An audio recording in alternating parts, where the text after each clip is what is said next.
What's up guys, Max here. Welcome back to more Black Ops 2 with Maximilian. Now today I'm going to cover something that not a lot of people know about. It's definitely known by a lot of the upper echelon of the community, and a lot of people are actually trying to get it right now. And I conveniently stumbled across it and I was aware of it. So before we get into that, my apologies, I haven't put up a Black Ops 2 vid in the past couple of days. So, let's get into today's topic. Today's topic is going to be talking about one of the biggest things in this game that a lot of people are trying to go for, and it is the nuke that I'm calling it.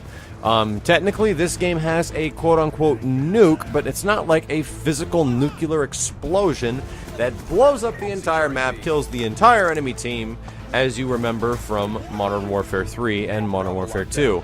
However, they definitely acted towards those people. Like guys like myself, I really liked the nuke. The reason people liked the nuke is because it was a challenge of something extremely difficult to do, and you were able to show the fact that you did it. Like, yo, guys, I just killed 25 of you in a row. Here is a gigantic celebratory explosion to highlight my wonderful moment in this game, and then they all back out before it happens.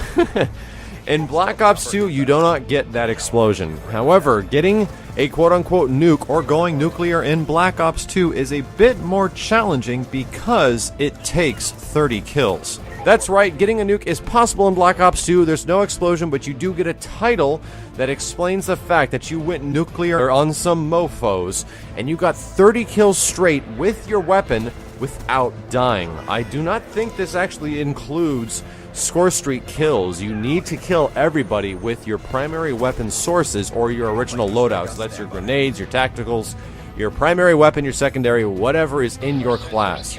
To do this, I surprisingly did this on the first game. I actually used the Scar H. I don't know how it exactly happened. It was just one of those mystical games. The beginning of the game was not all that fantastic as well. I think I died like 3 times in a row while capping things and getting random gunfights, and then all of a sudden, like I said in some previous videos, things just started going extremely well for the duration of the game.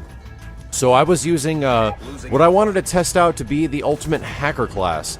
The biggest thing you can use to make this class the most effective as far as like contributing towards your score streaks and really messing with the enemy team is using 2 black hats, and then you can also use I think it was Scavenger is what I was using in this one. So if somebody doesn't use their stun grenades or their flash, or even if they have them, you will actually scavenge more black hats off people because of it. And literally hack and manipulate everything that is red on the map while you're using Engineer as well.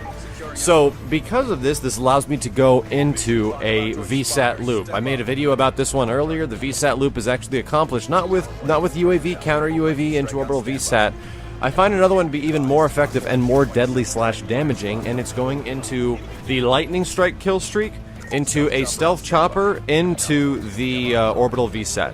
The reason this works out so well is that by the time you get the lightning strike, if you get a couple of kills, a few kills with it, you kind of understand where your enemy team is at because you see the overview of the map, and then you're able to go into the stealth chopper fairly soon after that, and then quickly after that you get the orbital VSAT, and then you can loop that over and over and over again.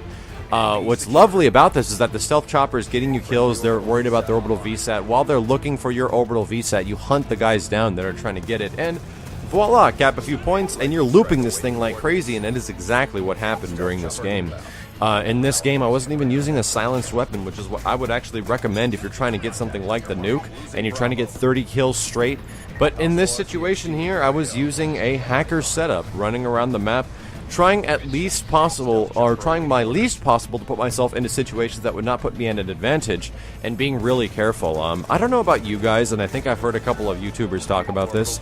In this game, for you guys that run orbital VSAT, there's a very peculiar thing, and I think it's related to the connection between the players. We can kind of chalk this one up to the lag.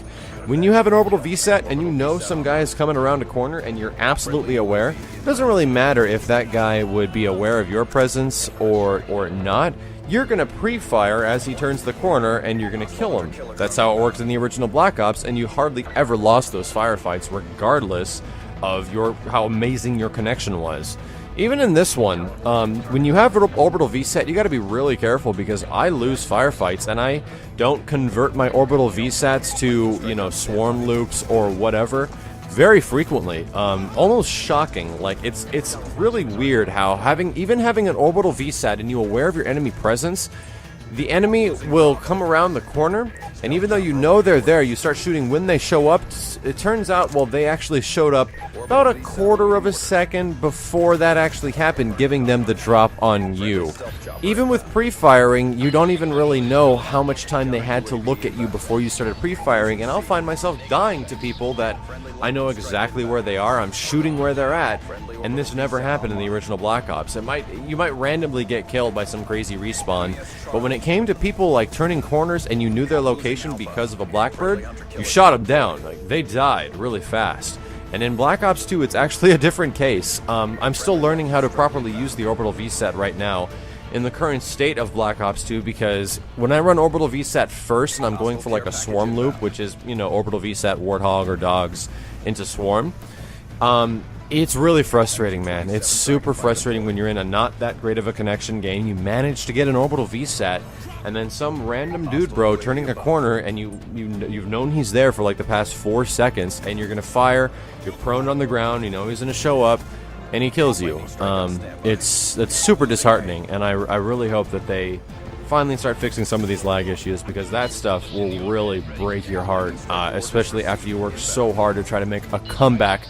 Your whole team isn't doing absolutely anything. You work your butt off around the map to get some kills to try to give your team that isn't really doing anything a little bit of leverage against these other guys, and you lose it due to some totally random reason. Nonetheless, the nuke does exist in Black Ops 2. It's just in a much different form. You do get this sweet-ass title that you can use for your player card soon after, and I don't think it gets much better than that. There's one thing I'm really glad Treyarch did, is at least let you show the fact that you were able to accomplish something that is really difficult to acquire. And this is definitely the quote-unquote nuke of Black Ops 2. So hopefully you guys learned a little bit. If you didn't know about this, I'd appreciate a thumbs up or a comment below. And please stay tuned if you're watching this on Respawn. I host several Black Ops videos every single day on my channel at youtube.com/miles923, as well as a multitude of fighting game videos and general video game coverage. Thanks very much for watching, guys. My name is Maximilian, signing out.